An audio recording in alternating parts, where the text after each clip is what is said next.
First word that comes to mind for me with the Melbourne Stars is match winners.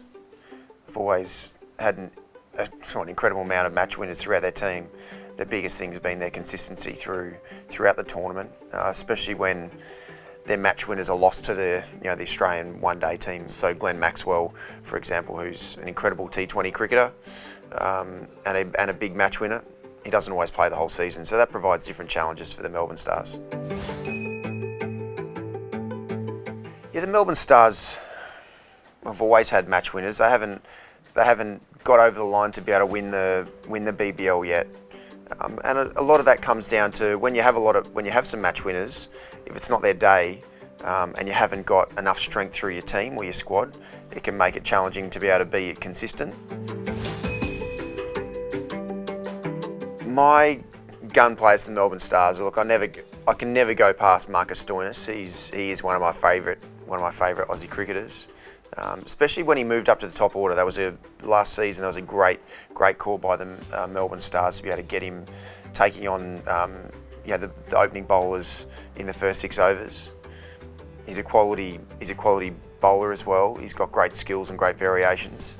So the combination with him and Glenn Maxwell as a starting point means that they've got the top order batting covered really well, and they've got some quality bowling options as well, especially when the team's under pressure. They know how to get themselves out of trouble. My captain for my 11th circle would be Marcus Stoinis. He opens the batting. He's got a great opportunity to be able to have an impact on the game. He's a very good fieldsman, and also his bowling options, his variations, his on-speed balls, his off-speed balls as well. His off-cutter is a wicket-taking ball as well. So definitely he's one of my favourite cricketers as well. So he'd be my number one, my captain for sure.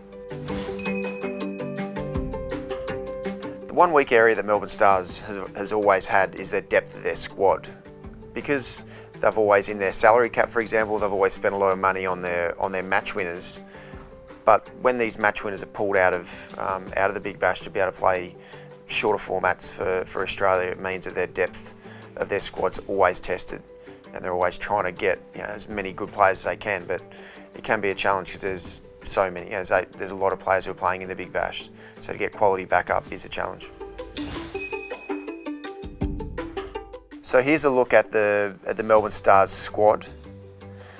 A couple of names that really stand out to me. Nathan Coulter-Nile is a huge inclusion. He's a match winner, knows how to take early wickets and is a great finisher as well. Sandeep Lamachani is a quality leg spinner. He's a wicket taker as well, so he's going to be a really key player. Nick Maddinson, who's a very explosive top order batsman. Dale Steyn is an amazing inclusion. He is one of my favourite fast bowlers of all time. So he's a huge coup for the Big Bash to be able to get him to play. He brings people along to the game just to be able to watch him. And also Adam Zampa. Adam Zampa's one of the best shorter formats leg spinners going around, not just in the Big Bash but around the world. So he knows how to shut down a game and also get key wickets. The Melbourne Stars, where I think that they will finish, will be around 5th position.